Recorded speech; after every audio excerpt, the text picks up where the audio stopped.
Kayin sa ating Sunday School ay yung pong Article 37 o yung ang huling paghuhukom o the final judgment na tinuturo ng Belgic Confession of Faith. This is our part 5 ng ating pag-aaral at patuloy na nauunawaan natin na ang Panginoong Hesukristo ay nagtakda ng panahon at oras sa kanyang pagparito sa huli at ikalawang pagbalik niya na magdadala ito sa final judgment o huling paghuhukom.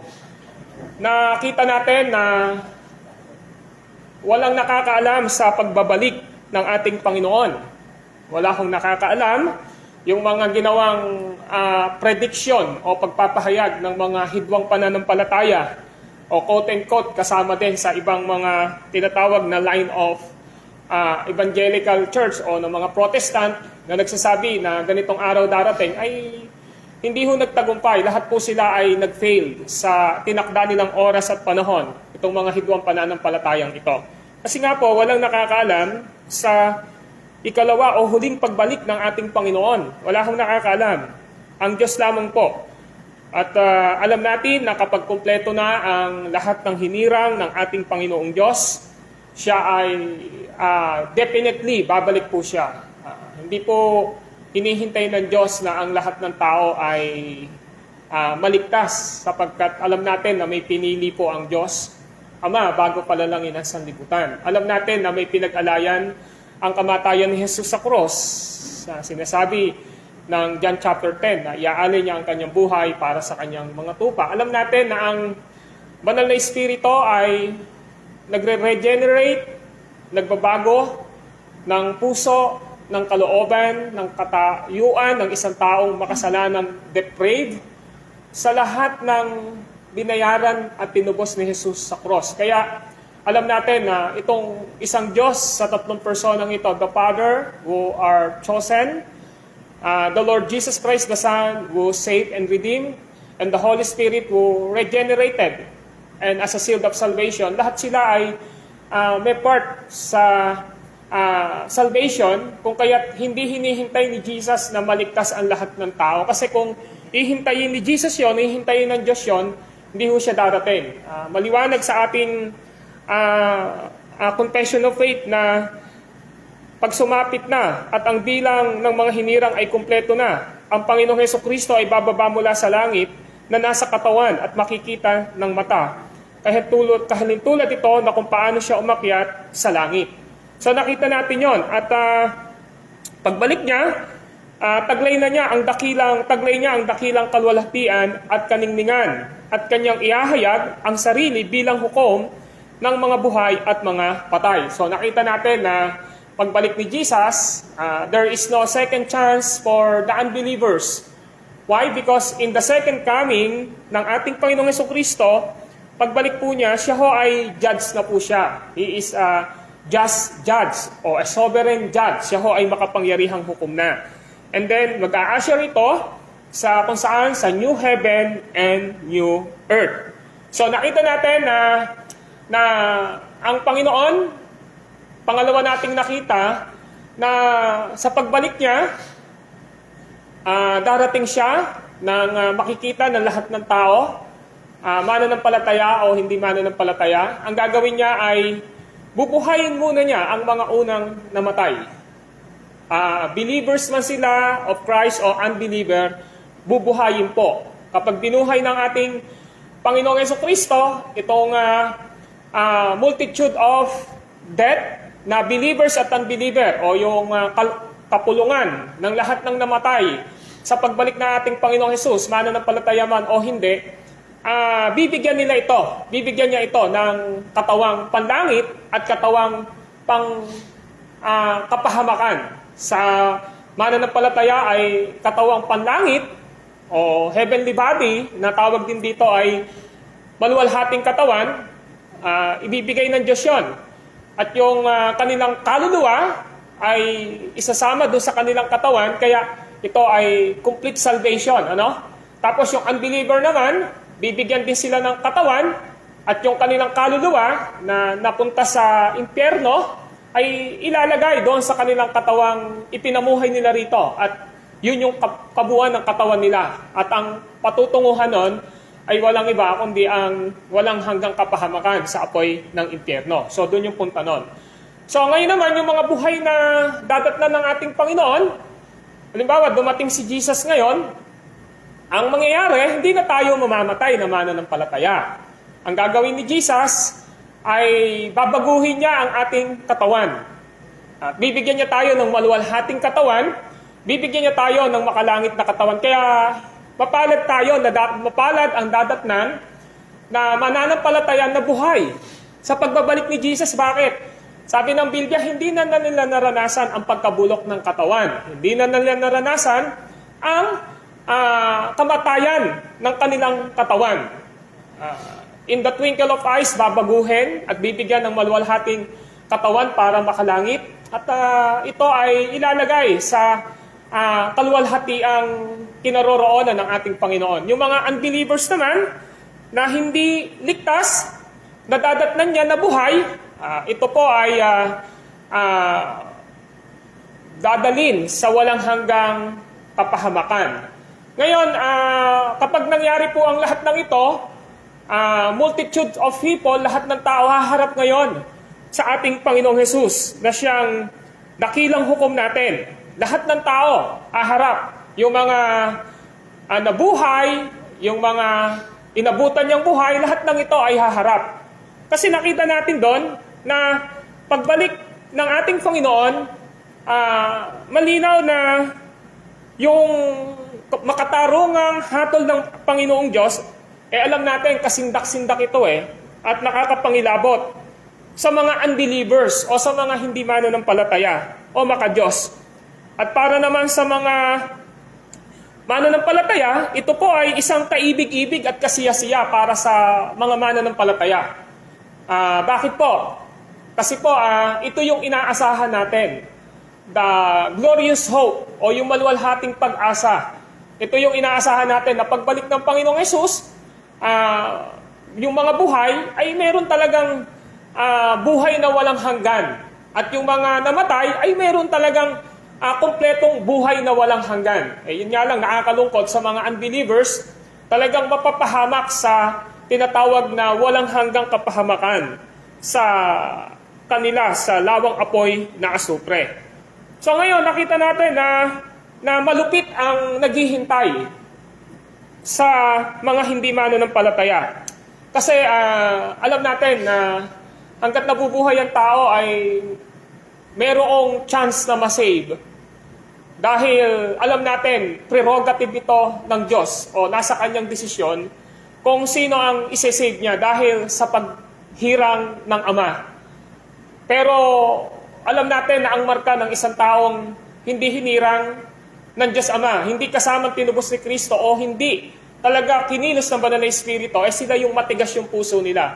Tinatanggihan yung gospel. Hindi natin to alam kung sino sila. Diyos lang ang nakakaalam. Kaya yun yung pinaka-urgent, pinaka-mabilisan at kaagad-agad na tinuturo sa atin na magbahagi ng salita ng Diyos, mangaral ng salita ng Diyos, lalo na sa mga hindi pa naligtas, upang sila ay hindi dumako sa kapahamakan ng kanilang kaluluwa kapag namatay sila doon sa tinatawag na apoy ng paghihirap sa Lucas 16, at sa huli at muling pagbabalik ng Panginoon ay walang iba kundi ang walang hanggang kapahamakan sa asupre. Sabing ganon, itatapon sila sa lawang apoy na asupre na kanilang ikalawang kamatayan. Ngayon, given na po na talagang ang unbelievers, pag namatay ngayon, meron talaga silang pupuntahan. Yung kaluluwa nila ay papasok sa impyerno. Yan ang sabi ni San Lucas nang namatay ang matandang mayaman sa Lucas 16. Ang sabi niya ron, yung matandang mayaman, nilibing, yung kanyang kaluluwa ay pumunta sa dako ng paghihirap. Ang sabi doon, naghihirap ako sa apoy na ito. So, talagang maliwanag na pag namatay ang tao ngayon na walang relasyon sa Diyos, immediately, kaagad-agad ang kaluluwa nila magsasuffer sa impyerno. At ang mahirap dito, sa muling pagbabalik ni Jesus, ang kanilang katawan na binuhay ay isasama ang kanilang kaluluwa at ang degree ng bigat ay lawang apoy na asupre na ikalawang kamatayan. Ang kamatayan doon ay walang hanggang pagkahiwalay sa Diyos at mararanasan nila doon ang bunga ng kanilang pagiging makasalanan. Sabi nga ng ating confession, ang kanilang pinapakita rito ay ganito, na buong, sabi rito, ang kanilang pagiging mamamalas nila ang kasindak-sindak na paghihiganti na gagawin ng Diyos sa mga masama na buong kalupitang umusig, umapi at nagpahirap sa kanila sa sanlibutan ito. Ang mga tiuusigin ng kanilang sariling budhi at dahil mga wala ng kamatayan ay papahirapan doon sa walang hanggang apoy na inilaan para sa dyablo at sa kanyang mga anghel. So makakasama ng mga unbeliever, alam natin, ang dyablo, ang kanyang mga anghel, walang hanggang apoy. Yan ang description ng mga ngaral chapter 21 verse 8. Ang sabi doon, itatapos sila sa lawang apoy na asupre. So kung makikita natin, iba na yung degree. Lawang apoy na asupre. Sa Lucas 16, apoy lang. So ngayon, yung mga hindi naligtas, na namatay na, nandun po sila sa apoy ng paghihirap. Sabi ng matandang mayaman, yung kaluluwa niya, naghihirap ako sa apoy na ito. Sa second coming ho, malinaw na sinasabi ng Biblia na kapag dumating na yung pagkabuhay ng katawan at yung kaluluwa ng hindi mananampalataya, kahit yung dadatnan niya ngayon dito ng buhay, sa pagbabalik niya, malinaw na po. Lawang apoy na asupre. Doon sa kabila, apoy lang sa Lucas 16.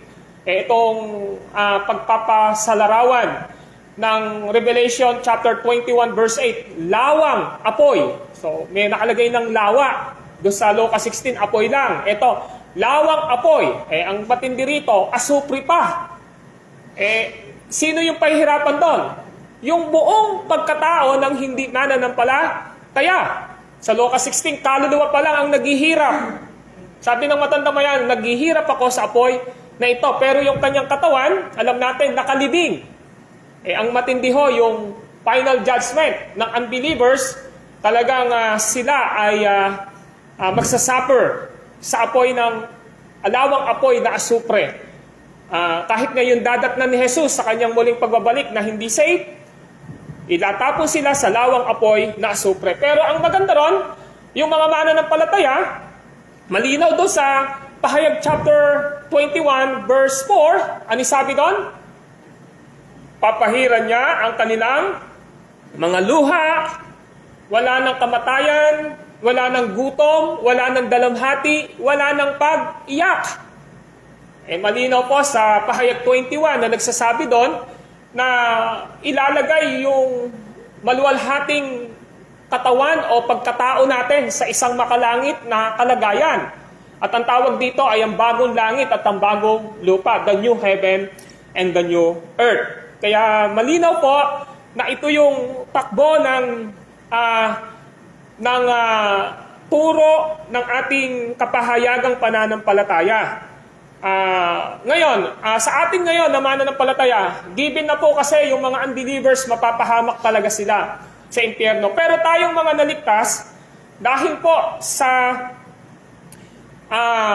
biyaya ng kahabagan ng ating Panginoong Diyos, na pag sinabi nating biyaya o grasya, na naligtas tayo dahil sa biyaya ng Diyos sa pamamagitan ng ating pananampalataya kay Kristo, hindi ito sa pamamagitan ng ating mabubuting gawa, kaya walang dapat ipagmalaki ang sino man.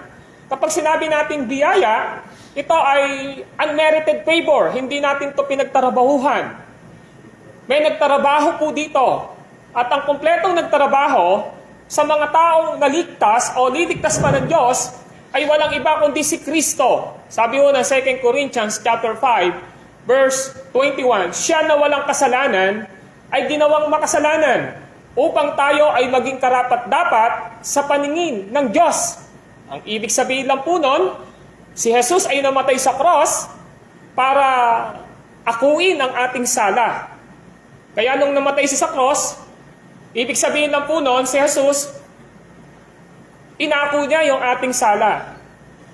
Binayaran niya ang ating kasalanan. Hindi natin kaya sundin ang 613 na law na kautusan. Talagang mapapahamak tayo. Si Jesus, kumpleto niyang sinunod yun. Kumpleto niyang dinala yun.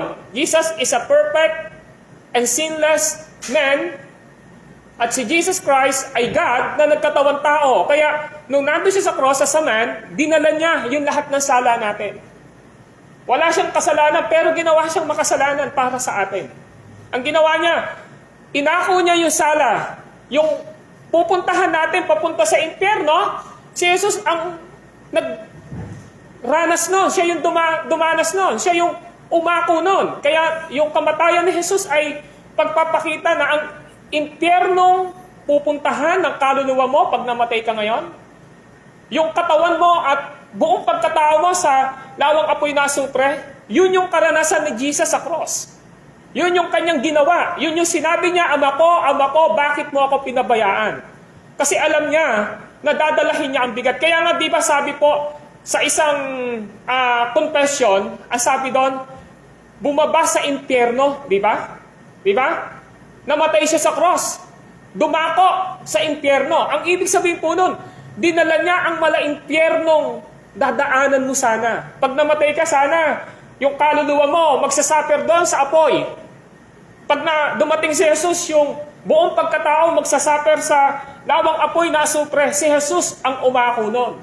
Siya yung nagbayad nun. Kaya kung tayo ay meron ng kaligtasan, dahil sa biyaya ni Kristo na tinrabaho niya sa cross, hindi na tayo mapapahamak. Pag namatay tayo ngayon, hindi na maghihirap yung kaluluwa natin sa apoy. Pag bumalik si Jesus, hindi na maghihirap itong pagkatao natin ito sa lawang apoy na asupre. Kasi si Jesus po ang umako, si Jesus ang nagdala ng lahat ng iyon.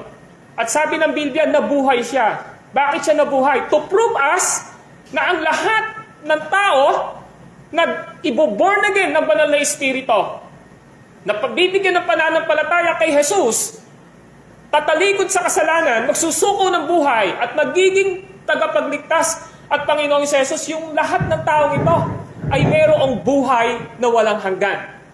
Kaya malinaw po, mga kapatid, na tinuturo ng ating pag-aaral sa umagang ito, na ito yung gustong ipaunawa sa atin, na tayong lahat na naligtas at sino mang mga tao pa na ililigtas ng Panginoong Diyos, na gagamitin niya yung gospel ni Jesus na ibinabahagi natin sa kanila. Maaaring ito ay mahal natin sa buhay, kaibigan natin, mga taong nakakasama natin, na kapag binigyan natin sila ng oras at panahon upang bahaginan ng salita ng Panginoong Diyos at ipagkatiwala sa gawa ng banal na Espiritu, itong ebanghelyo ng Panginoong Diyos o salita ng Diyos na ibinabahagi natin sa kanila. Lalo na yung kamatayan at pagkabuhay ni Jesus, ipagkakatiwala natin, ang Diyos ay may gagawin sa tao na yon. Ang nagliligtas po ay walang iba kundi ang Diyos. Tayo po ay instrumento lang. Tayo po ay mga kasangkapan lamang ng ating Panginoong Diyos para dalahin sa kanila ang ebanghelyo. Kaya kung walang magbabahagi ng salita ng Diyos, kung walang mangangaral ng salita ng Diyos, wala silang mapapakinggan, sabi ng Romans 10. At kung wala silang napapakinggan, sabing gano'n, paano nila malalaman kung sino si Kristo? Paano sila sasampalataya kay Kristo? Kaya malinaw na ang sabi, kapag ka tayo ay nagbabahagi ng salita ng Diyos sa mga unbelievers, ang sabi doon, ang Diyos ang gumagawa sa kanila. Nagbubunga ito sa gawa ng banal na Espiritu ng pananampalataya sa kanila upang sila ay magkaroon ng buhay na walang hanggan. At bahagi ito ng paglilingkod natin sa ating Panginoong Diyos. Bakit po? Dahil sa ayaw at sa gusto po natin, mga kapatid, tinuro ng banal na kasulatan na pagkayari nating maunawaan ito na si Jesus ay babalik sa huli at ikalawang pagbabalik niya upang hatulan ang lahat ng tao. Haharap tayo, kahit mananampalataya na tayo. Yung maluwalhating katawan natin, haharap tayo kay Kristo. At ang pagharap natin sa ating Panginoong Jesucristo ay hindi upang hatulan niya tayo na ito bang si Timothy ay pupunta sa langit o hindi. Hindi. Pupunta na, nasa langit na siya eh. Ang gagawin ngayon, hahatulan ng isang tao kung paano niya ginamit yung buhay niya ngayon dito sa lupa. Kung paano niya pinaglingkuran si Kristo. Kung paano siya naglingkod kay Jesus. Kung paano siya namuhay sa harapan ni Jesus. Kaya ang sabi ng Pahayag chapter 20, bubuksan ang mga aklat. Mga aklat, ang sabing ganon. At hahatulan yung mga anak niya na batay dun sa mga nakasulat sa aklat. Na ang ibig sabihin po nun, at tayo'y anak na ng Diyos, pero meron po kasing tinatawag sa banal na kasulatan na ang tao, na mga mananampalataya, ay magkakaroon ng tinatawag na pagputong ng kaluwalhatian ng Panginoong Diyos. Tayo ngayon ay ligtas na because of what Jesus has done for us. His active obedience and passive obedience doon sa cross, yung complete works niya. Because of His righteousness, na-justify tayo, napawalang sala tayo sa harapan ng Ama dahil sa katwiran ni Kristo. Pero after we say po, may expectation si God sa atin. May inaasahan si Jesus na dapat na gawin ang mananampalataya sa atin. At ang gusto niyang makita sa atin ay magkaroon ng bunga ng good works, ang salvation na meron tayo. Yung good works. Ang ibig sabihin po ng good works, mabubuting gawa na bunga ng kaligtasan. Kung maalala niyo po, ang sabi ng Efeso chapter 2, bandang kabanatang 2 ng Efeso sa verse 10, na itinalaga niya nung una pa sa paggawa ng mabuti. Diba nakita natin doon sa Efeso chapter 2, hindi kayo naligtas dahil sa inyong mga gawa, kaya walang dapat ipagmalaki ang sino man sa inyo. Naligtas kayo dahil sa inyong pananampalataya kay Kristo sa pamamagitan ng kanyang biyaya. Pero yung conclusion ni Paul sa verse 10, ang linaw, na itinalaga na ng Diyos noong una pa. Na itinalaga ng Diyos noong una pa upang sumagana tayo sa mabubuting gawa. Kahit po ang banal na kasulatan sa 2 Timothy chapter 4, binabanggit po doon, 2 Timothy 3:17, chapter 4, verse 1 and 2, na ang sabi po doon, upang maging handa sa mga mabubuting gawa. So upang maging handa tayo sa mabubuting gawa natin, ano ang ibig sabihin dito? Ang ibig sabihin, after we saved, God expecting us na tayo ay mamuhay ng may bunga ng banal na Espiritu. And that is good works. Hindi ka gumagawa ho ngayon ng mabuti para masave ka. Dahil ang paggawa ng mabuti, kapag hindi ka pa nare-regenerate, nabuborn again ng banal na Espiritu, filthy rags lang po ito. Maruming basahan po ito sa harapan ng Diyos. Kaya yung good works po hindi nagliligtas. Si Kristo lang ang nagliligtas. Kaya kung meron tayong good works na nakikita sa buhay natin, na ang salitang good works, mabubuting gawa, ay bunga ng banal na Espiritu sa ating mga buhay because we love God so much sa buhay natin and we love so much our neighbor sa buhay natin. Ang sabi ng banal na kasulatan, dapat nakikita sa atin ito. And in the final and second coming of Jesus Christ, sa iba, tawag nila rito, ito yung judgment ng Lord, yung rewarding na sinasabi. Kaya tayo, given na, saved na po talaga tayo. Nakasulat na ang ating pangalan sa aklat ng buhay. Yun na sinasabi ng Pahayag chapter 20. Nakasulat na po ang pangalan natin sa aklat ng buhay. Pero yung lahat ng ginagawa natin, sabi doon, nakasulat sa mga aklat. At nakita natin, this is our conscience. Ito ho yung ating konsensya, ito yung ating sarili kung paano ba tayo namuhay sa harapan ng Diyos. At yung pamumuhay natin sa harapan ng Panginoong Diyos, simple lang po, love your God with all your heart, with all your soul, with all your mind, with all your strength. Sabi ni Jesus Christ, and love your neighbor as love yourselves. Ibig sabihin, we need to serve God. Paano natin mapaglilingkuran si God? Sa pamamagitan po ng tao, sa pamamagitan po ng church, sa pamamagitan po ng ating paggawa ng mga bagay na nakaugnay sa ebanghelyo ng ating Panginoong Diyos. Kaya nga sabi ng Colossians chapter 3, verse 17 and 22, whatever you do in deeds and word, do it for the glory of God. Di ba sabi niya, ano man ang gagawin mo? Sa pag-iisip, sa pananalita at gawa, gawin mo ito sa kaluwalhatian ng Diyos. Ginagawa mo ito para sa Diyos. One day, hahatulan tayo ng Diyos sa lahat ng pinagkatiwala niya sa atin. Makikita natin yung lahat ng ginawa natin sa harapan ng ating Panginoong Diyos. This is our conscience.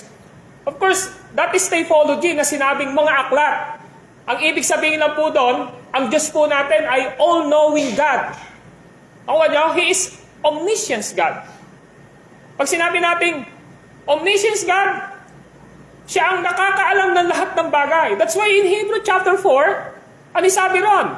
Walang makapagtatago sa Diyos. Lahat tayo ay hayag at lantad sa Kanyang paningin. At sa Kanya tayo magsusulit. Ibig sabihin, God is omniscience God. Why? Because He is omnipresent. Nasa lahat ng dako siya. Kaya yung bunga ng kaligtasan natin ngayon, mga kapatid, this is a reminder for us na we need to work out our salvation with fear and trembling. Ang sabi ho ng Philippians chapter 3, dapat may panginginig tayo na sumusunod sa ating Panginoong Diyos sapagkat siya ang naglalagay sa ating isip at kalooban na magawa natin ang gusto niya, ang kalooban niya sa ating mga buhay.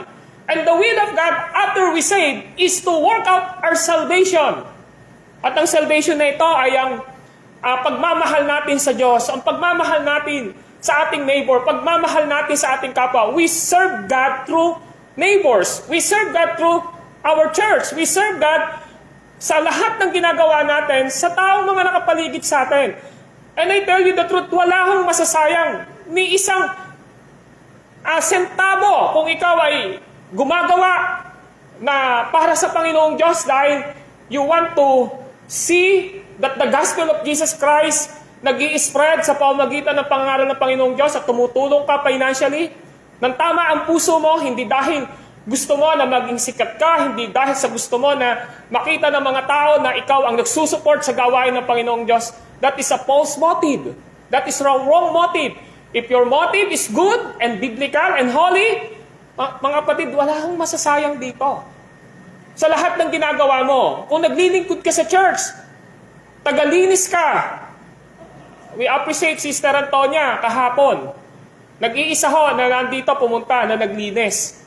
Sunday by Sunday, napaka-sipag niya. Hindi ko po sinasabi ito para ibigay ang glory sa kanya. Gusto ko na maintindihan ni Sister Antonia na kung siya ay naglilingkod dito sa church natin sa aspeto ng paglilinis, ginagawa niya dapat ito for the glory of God. At hindi po ito natatago sa Panginoong Diyos. One day ho, papakita ng Diyos sa inyo kung paano niya kayo i-appreciate as a God at lingkod niya kung paano niyo siya tinutulungan. Yung mga naglilingkod na sa Brother Sising, pumupunta ng Mallorca sa ating extension doon, alam ng Diyos yun. Walang nasasayang na pag-jack ng bisikleta o pumupunta man o paglalagay ng gasolina o paggamit ng mga bagay para dalahin ng gospel doon, maglingkod doon, magbahagi, walang nasasayang doon. Yung mga nagpupunta, nakasama ko sa Mangino, di ba? Dati magkakasama tayo dahil naghiwa-hiwalay na tayo dahil dito sa mga extension ng church natin. Sa Mangino na Sister Girly, di ba? At iba pa nating mga kasama, hindi nasasayang. Yung gawain natin na extension ng gabi sa Mambangnan, na pagpunta natin doon, hindi nasasayang. Yung mga pag-aayos nila ron, hindi nasasayang. Kung lahat ng ito ay ginagawa natin for the glory of God, ginagawa natin ito for the edification of Christ's body, pagpapatibay, naglilid ito ng maturity para sa disipulo ng ating Panginoong Diyos, naghahanda ito para makapaglingkod ang mga kapatiran natin. All of this is not in vain. Hindi po ito nasasayang. No waste of time. Wala hong nasasayang na oras. Wala hong nasasayang na panahon. Wala hong nasasayang na paglilingkod sa Diyos. Wala hong nasasayang na pagbibigay ng anumang naibibigay natin financially sa gawain ng Diyos. Kaya sabi ni Paul sa 1 Corinthians chapter 15 verse 58, kaya nga mga kapatid, magpakasipag kayo sa gawain ng Panginoong Diyos, yamang nalalaman ninyo na ang inyong ginagawa ay hindi nasasayang sa Kanyang harapan. Mga kapatid, one day, kapag namatay tayo ngayon, we have a certain assurance. May tiyak na po tayo na, may tiyak na katiyakan sa buhay natin na bagamat mabubulok yung katawan natin, ililibing, alam natin yung soul natin pupunta sa langit. Di ba sabi ng Panginoon, doon sa Luke 16, yung si Lazaro ubod ng hirap, pero nasaan yung kaluluwa niya? Nilibing siya. Sabi, nasa piling ni Amang Abraham. Yung nasa gawing kanan ni Jesus Christ, sabi niya, Jesus, pag naghari ka na, sama mo ako. Sabi ni Jesus, ngayon din, sasama kita sa aking paraiso. There is a rest and assurance sa salvation na pinangako ng Diyos sa atin. We are saved. Anytime na kunin tayo ng Lord, bagamat mamamatay yung katawan natin, dahil mortal yan, yung soul natin immortal, alam natin na papasok ito sa langit. At alam nyo, yung lahat ng ginawa natin dito, in the final judgment of Lord God, God will give us reward. And God will pay back. Babalikan tayo ng Diyos sa lahat ng ginawa natin sa paglilingkod natin sa Kanya. So, nagtumingin ako kung ilang reward ang meron. 7 pitong aspeto ng reward ang sinasabi ng Biblia, ng mga nag-aaral. Of course, alam natin, ang pinakauna dito, salvation talaga. Pero ang Panginoon, God will give those faithful servant na lalagyan niya, puputungan niya ng corona, ng crown. So, ginagawa ba natin ito para doon sa crown na yon? No. Incentive na lang ng Lord sa atin yun. Ginagawa natin ito dahil gusto natin itong gawin, dahil mahal natin ang Diyos. Amen? Mahal natin ang church, mahal natin ang neighbor. Kaya ito yung dapat nagmo-motivate sa atin. One day, mga kapatid, haharap tayo sa Panginoong Diyos. One day, haharap tayo sa ating Panginoong Diyos. Kaya dito makikita natin, ang sabi rito, at bilang masaganang gantimpala, gagawa ang Panginoon sa kanila upang taglayin nila ang marangyang kalwalatian na hindi man lamang sumagi sa puso't isip ng tao. Pero ang Diyos, sinasabi niya sa atin ngayon Lahat tayo na nakikinig ngayon, lahat tayo na magkakasamang nag-aaral ng salita ng Diyos, pinapaalam ng Diyos sa atin. Hindi niya nilihim, no? Kundi pinapakita niya sa atin, as long as we are doing everything, every activities na meron tayo na naka-engage sa spiritual na aspeto or even in our everyday lives ng ating mga activity, ginagawa natin to for the glory of God. Hindi ito nalilingid sa Lord. One day, ang Diyos po ang magbabalik ng mga bagay na ito. Ang gandang tingnan na ang bawat isa sa atin ay tumatanggap ng parangal sa ating Panginoong Diyos. Ngayon, ang ginagawa natin dito sa lupa, binibigyan natin ng karangalan ng Diyos. We always glorify Him sa buhay natin, di ba? Kaya yung Colossians 3:17 and 22, whatever you do in deeds and word, do it for the glory of God. Sinasabi ng Biblia, malinaw na ginagawa natin ito para kay Kristo. Di ba? So, ngayon, hanggang nandito tayo sa lupa, hanggat hindi pa tayo kinukuha ng Lord, ang pinaka-highest purpose natin is to glorify God. That's why, what is the chief end of man? Sabing gano'n ng isang katisismo, ano ba ang tanging tungkulin ng tao? Ang tungkulin niya ay luwalhatiin niya ang Diyos sa kanyang buhay at makasama niya sa walang hanggan. Nakita niyo, our chief end is to glorify God and be with Him forever and ever. Pero pag dumating po, mga kapatid, ang rewarding ng ating Panginoong Diyos, in the final judgment, ang Diyos naman ang magpaparangal sa atin. Amen? Siya ang magpaparangal sa atin. Siya ang magbibigay ng reward at award sa atin. Kaya siguro maiintindihan natin ito sa napaka-common o pangkaraniwang ilustrasyon. Hindi lahat ng estudyante sa isang section or sa isang batch ay na-honor lahat. Tama po ba? Sa isang classroom, sa isang year na magkakasama sa classroom, magka-classmate, meron lang pong iilan na na-honor. Di ba? Bakit sila binibigyan ng honor? Kasi nandun yung passion nila. Tama? Nandun ang kanilang dedication. Nandun yung kanilang desire sa kanilang puso. Hindi dahil ho doon sa tinitingnan nilang reward Ang gusto nila yung matuto sila. Tama po ba? Ang gusto nila magkaroon sila ng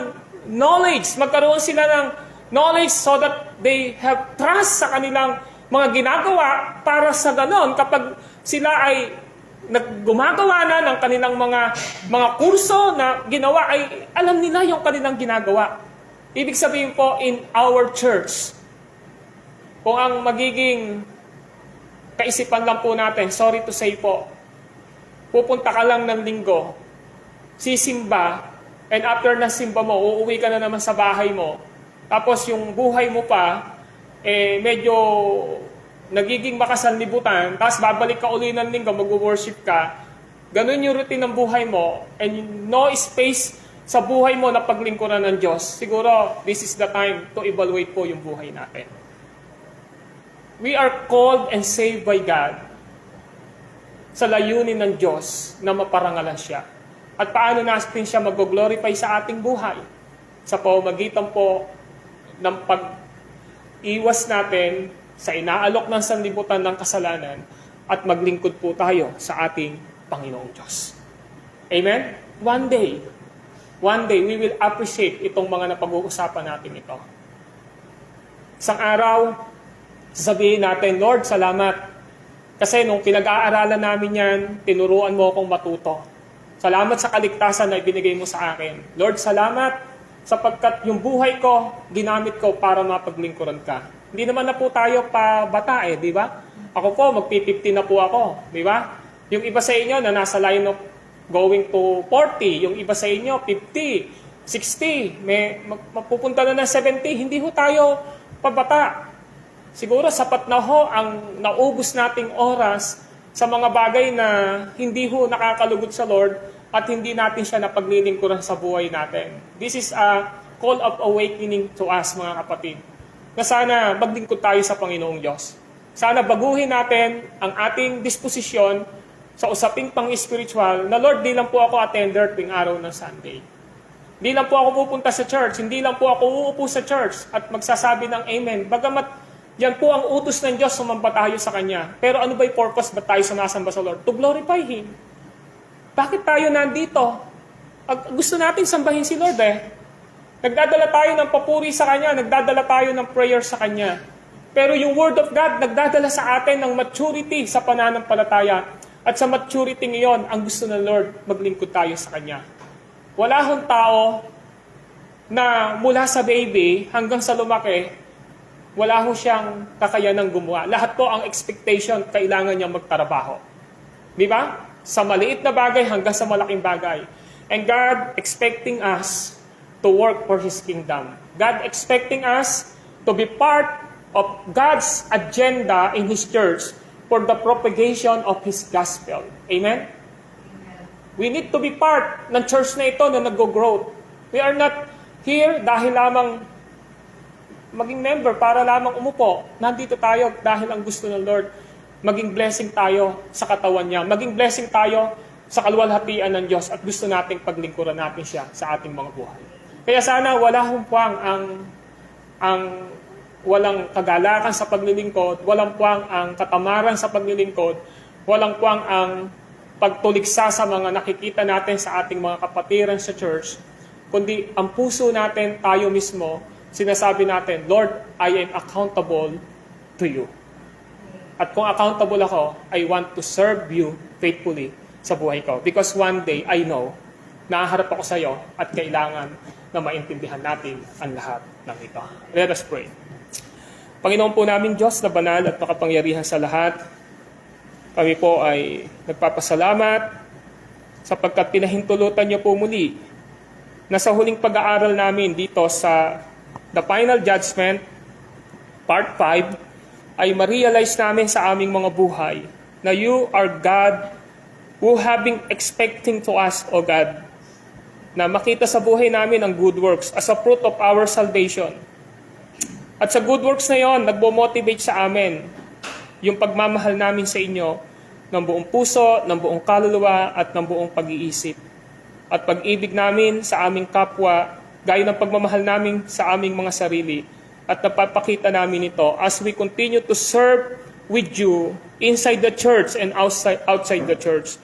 And I pray, Lord, nawa po, turuan nyo kaming siyasatin ngayon ang aming mga sarili. Kung nakikita nyo po sa puso namin na wala pang puwang ang paglilingkod sa inyo, sana turuan nyo po kami ngayon na maglingkod. Kung meron man pong naglilingkod, pero may mga discouragement na dinadaanan sa buhay, turuan nyo po, Panginoon, na strengthen, palakasin ang aming mga spiritual na katatayuan. Lord, ito din ang magdala sa amin sa urgent needs, Panginoon, na gawain ang dakilang atas ninyo na we need to go, Lord, to make disciple. Panginoon, we need to go and to share your word sa lahat ng tao. Sapagkat alam namin, anytime pwede ka pong dumating. Anytime pwede ka pong bumalik. Anytime pwede niyong kuhanin ang buhay ng tao.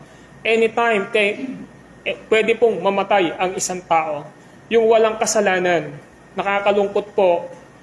Walang kaligtasan na makasalanan, nakakalungkot po. Magsasuffer ang kanilang kaluluwa immediately in the intermediate state sa kapahamakan, sa apoy. And in the final judgment and your second coming, alam namin na magsasuffer ang kanyang buong pagkatao sa lawang apoy na asupre. Lord, we thank you so much for your words na aming pong napag-aralan sa umagang ito. Nagbigay po nawa ito ng kalwalatian sa inyong pangalan at nagpalakas at nagturo sa amin sa umagang ito. This is our prayer in Christ's name. Amen and amen. We have a break. God bless you all. Even in online listener, God bless you all po sa inyong lahat.